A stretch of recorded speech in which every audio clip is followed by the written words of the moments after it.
I have a much easier time going dot dot dot dot dot dot dot dot dot dot dot dot dot dot dot dot dot. So that would be a really good one for me to work on, and I actually do work on that one a lot. But again, that could be a really, really nice addition to the way you conceive of rhythm. Now, we're working on density, right? But do you notice that we're also working on like basically everything? We're still working on melody because, we have to put a melody to all of this stuff, right? Unless we're playing one note, which is totally fine. As soon as we graduate from playing one note, it's like, okay, well, I got to figure out what notes to play here along with these subdivisions. Then we're also really working on rhythm to a high degree. We can't work on density without working on rhythm to some extent, right? The combination of notes and rests and subdivisions. That's what we're doing. So just be aware that when you're practicing this stuff, you're not working on just one specific thing. You're working on a whole bunch of different things, but through the guise of kind of these focused names I give to the episode. Just have faith that you're working on a whole bunch of things here, right? Okay, so you want to do what we've been doing this month up until now, which is to only play that subdivision, which this week is going to be eighth note triplets, but experimenting with the density of how much you're going to play, how much space you're going to leave, the organization of this subdivision, what we just talked about, right? There's a whole bunch of different ways while playing only that subdivision to combine it with rests that will give you a really, really dense feeling or a not so dense feeling. And that's what you want to do this week. So you want to put on that backing track of the blues, only concern yourself with the subdivision of an eighth note triplet, but get deep on that so that you can organize that subdivision into a really cool statement of varying density. Okay? So I will give you, again, as usual, some trading tracks where we'll practice trading choruses and trading fours using the eighth note triplet subdivision. And those will be available to the Patreon members as soon as this episode comes out.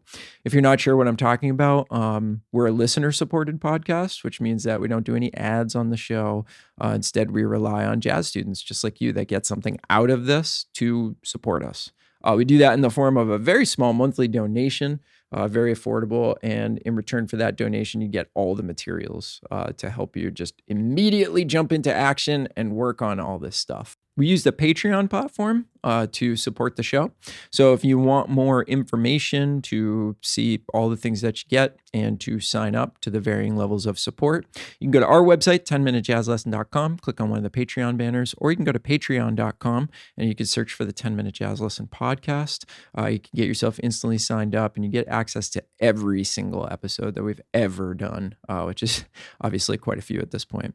Just got a quick favor to ask of you. If you are going to do that and you want to become a supporter of the show, please sign up to be a supporter on a web browser and not through the iOS app. If you sign up on the iOS app, Apple takes 30% of that donation and they keep it.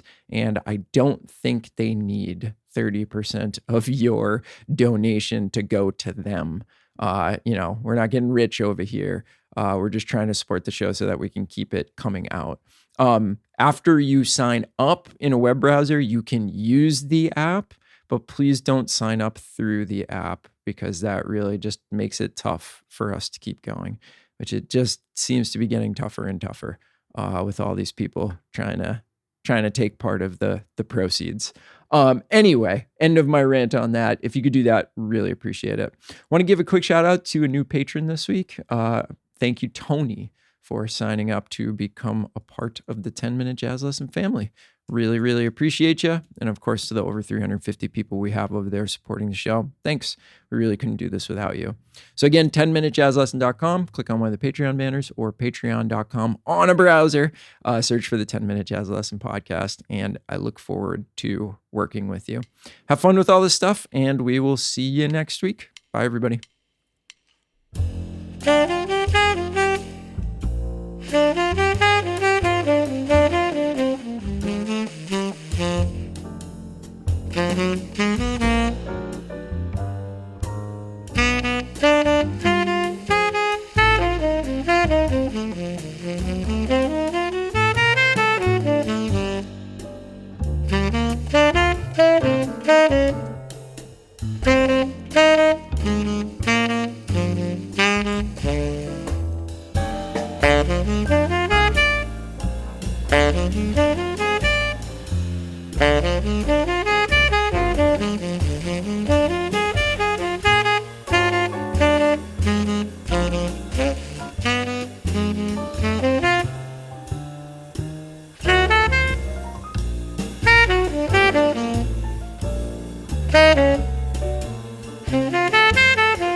Thank you.